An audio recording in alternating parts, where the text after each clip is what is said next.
क्या आप जानते हैं क्यों पड़ा था भगवान गणेश का नाम एकदंत? नमस्कार, भक्ति रस चैनल पर आपका स्वागत है। आज हम गणेश जी के एकदंत नाम के पीछे की कथा सुनेंगे। भादों के शुक्ल पक्ष की चतुर्थी तिथि को गणेश जी का जन्म हुआ था।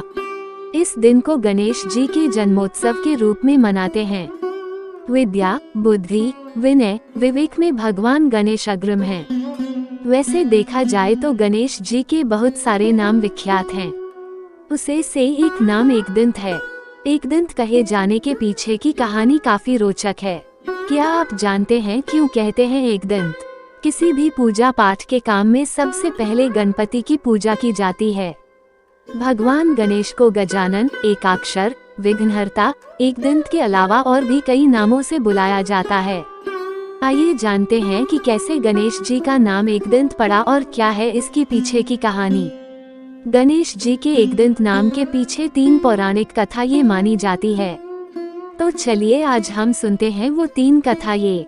प्रथम कथा। एक बार शिव जी की तरह ही गणेश जी ने कैलाश पर्वत पर जाने से परशुराम जी को रोक दिया था।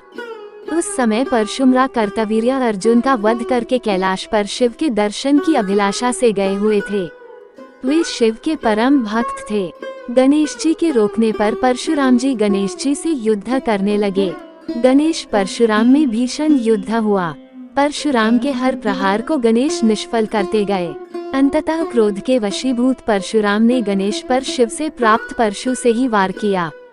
गणेश ने पिता शिव से परशुराम को मिले परशु का आदर रखा। तभी से वह एकदंत कहलाने लगे।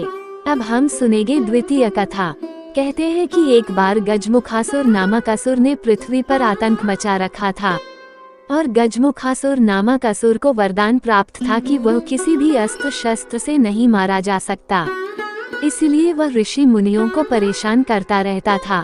ऋषि मुनियों ने जब प्रार्थना की तो गणेश जी ने इससे युद्ध किया और इस दौरान असुर को वश में करने के लिए गणेश जी को अपना एक दांत स्वयं ही तोड़ना पड़ा था और गणेश जी ने दंत से उसका संहार किया था। अब हम सुनाते हैं आखिरी और तीसरी कथा। महर्षि वेद व्यास जी ने गणेश जी से महाभारत लिखने की प्रार्थना की तो उन्होंने कहा कि इस शर्त पर लिखूंगा कि आप बीच में ही बोलना नहीं रोकेंगे। तब महर्षि ने भी एक शर्त की, आप जो भी लिखेंगे वह उसे समझकर ही लिखेंगे। गणेश जी भी शर्त मान गए। अब दोनों ने काम शुरू किया और महाभारत के लेखन का काम प्रारंभ हुआ। महर्षि के तेजी से बोलने के कारण कुछ देर लिखने के बाद अचानक से गणेश जी की कलम टूट गई। अब अपने काम में बाधा को दूर करने के लिए उन्होंने अपने एक दांत को तोड़ दिया और स्याही में डुबाकर महाभारत की कथा लिखने लगे।